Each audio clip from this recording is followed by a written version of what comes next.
Car ಖರೀದಿಗೆ ಬಂದ ಯುವ ರೈತರಿಗೆ ಅವಮಾನ ಮಾಡಿದ ಘಟನೆ ತುಮಕೂರಿನ ರಾಮನಪಾಳ್ಯದಲ್ಲಿ ನಡೆದಿದೆ.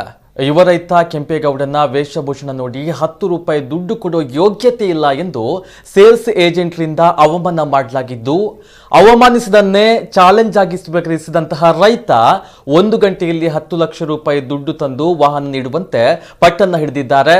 ಆದರೆ ಶೋರೂಮ್ ಸೇಲ್ಸ್ ಏಜೆಂಟ್ ಮಾತ್ರ ವಾಹನ ನೀಡದೆ 2-3 ದಿನಗಳಲ್ಲಿ ವಾಹನವನ್ನ ನೀಡುತ್ತೇವೆ ಎಂದು ಹೇಳಿದ್ದಾರೆ ಎಂಬ ಮಾಹಿತಿ ಲಭ್ಯವಾಗಿದೆ. ಇನ್ನು ನಮ್ಮನ್ನ ನೋಡಿ ಕೇವಲವಾಗಿ ಮಾತನಾಡಿದ್ರು, 10 ರೂಪಾಯಿ ತರಲು ಯೋಗ್ಯತೆ ಇಲ್ಲ ಎಂದು ಅವಮಾನವನ್ನ ಮಾಡಿದ್ರು. ಆಗ ನಾವು ಅರ್ಧ ಗಂಟೆಯಲ್ಲಿ 10 ಲಕ್ಷವನ್ನ ಹೊಂದಿಸಿ ತಂದು ಕೊಟ್ಟಿದ್ದೀವಿ. ಕಳೆದ ಜನವರಿ 4ರಂದು ಶೋರೂಮ್ಗೆ ಹೋಗಿ ಗೂಡ್ಸ್ ವಾಹನ ತರಲು ಹೇಳಿ ಬರಲಾಗಿತ್ತು. ಅದರಂತೆ ಮೊನ್ನೆ 2 ಲಕ್ಷ ಹಣ ಕಟ್ಟಿ ವಾಹನ ತರಲು ಶೋರೂಮ್ಗೆ ಹೋಗಿದ್ವಿ. 2 ಲಕ್ಷ ಹಣವನ್ನ ಕಟ್ಟಿದ್ವಿ. ವಾಹನ ಕೊಡಿ ಎಂದು ಕೇಳಿದ್ವಿ. ಆಗ ಶೋರೂಮ್ ಸಿಬ್ಬಂದಿ 7 ಜನರು ಕೂಡ ನೀವು ತಮಾಷೆ ಮಾಡಲು ಬಂದಿದ್ದೀರಾ, ವಾಹನ ತಗೊಂಡು ಹೋಗೋದಕ್ಕೆ ಬಂದಿಲ್ಲ, ನಿಮ್ಮ ಯೋಗ್ಯತೆಗೆ 10 ರೂಪಾಯಿ ಇಲ್ಲ, ಸುಮ್ಮನೆ ಬಂದಿದ್ದೀರಾ ಎಂದು ಅವಮಾನ ಮಾಡಿದ್ರು ಎಂಬ ಬಗ್ಗೆ ಹೇಳಲಾಗಿದೆ. ನಾವು 25 ನಿಮಿಷ ಸಮಯವನ್ನ ಕೇಳಿದ್ವಿ, ಆಗ್ಲೂ ಅವರು ಕಿಚಾಯಿಸಿದ್ದಾರೆ. ನಾವು ಹೇಳಿದ ಸಮಯಕ್ಕೆ ಹಣವನ್ನ ತಂದು ಕೊಟ್ಟಿದ್ದೀವಿ, ಆದ್ರೆ ಅವರು ವಾಹನವನ್ನ ನೀಡಲಿಲ್ಲ. ನಾವು ರೈತರು ಅಂತ ಅವಮಾನ ಮಾಡಿದ್ದಾರೆ ಎಂದು ಕೆಂಪೇಗೌಡ ಬೇಸರ ಹೊರ ಹಾಕಿದ್ದಾರೆ.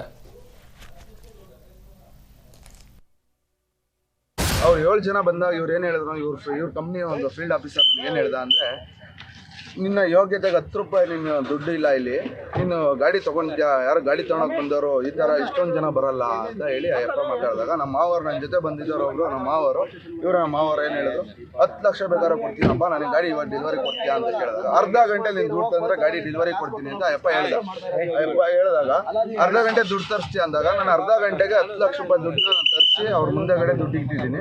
6 ಗಂಟೆಯಿಂದ ನಾವು ವೆಯ್ಟ್ ಮಾಡಿದ್ದೀವಿ. 7 ಗಂಟೆವರೆಗೂ ನಮಗೆ ಟೈಮ್ ಟು ಟೈಮ್ ಸೆಕೆಂಡ್ ವೈಸಲ್ಲಿ ಇನ್ನೂ ಎಲ್ಲರೂ ಬರಲಿಲ್ಲ, ದುಡ್ಡು ಇನ್ನೂ ಎಲ್ಲಿ ಬರಲಿಲ್ಲ ಅಂತ ಅಂದ್ಬಿಟ್ಟು ಅವಮಾನ ಮಾಡಿದ್ದಾರೆ ನಮಗೆ. ಅವ್ರು ಸ್ಟಾಫ್ಸ್ ಎಲ್ಲ ಕೂತ್ಕೊಂಡು ಟಿವಿ ನೋಡ್ದಂಗೆ ನೋಡ್ತಾ ಇದ್ದಾರೆ ನಮಗೆ.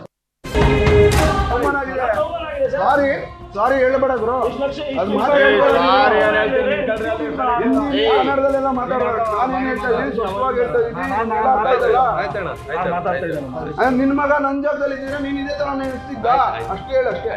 ಹಿರೇ ಮನುಷ್ಯರು ನೀವು, ನಿಮ್ಮ ಜಾಗದಲ್ಲಿ ನಿನ್ನ ಮಗ ಇದೇ ತರ ಗಾಡಿ ತಗೊಳಕ್ ಬಂದು ಒಬ್ಬ ಎಂಪ್ಲಾಯ್ ತರ ಅವಮಾನ ಮಾಡಿದ್ರೆ ನೀವು ಯಾವ ತರ ನಡೆಸ್ಕೊಂತಿದ್ರ? ಓದಿರಲ್ಲ, ತಿಳಿದಿರಲ್ಲ, ಶೋಕಿಗಲ್ಲ ಸರ್ ಬುಲೋರೋ ಗಾಡಿ ತಗೊಂಡೋಗೋದು, ಗೂಡ್ಸ್ ಗಾಡಿ ದುಡಿಯೋಕ್ಕೋಸ್ಕರ ಗಾಡಿ ತಗೊಂಡೋಗ್ತೀವಿ. ದುಡಿಯೋಕ್ಕೋಸ್ಕರ ಅದ್ರಲ್ಲಿ ಇನ್ನೂ ದುಡಿದು ಸಾಲ ತೀರಿಸೋದು, 10 ಲಕ್ಷ ಬಡ್ಡಿ ಕಟ್ಟಬೇಕು ಬ್ಯಾಂಕ್ಗಳಿಗೆ, ಸುಮ್ಮನೆ ಕೊಡಲ್ಲ ಸರ್.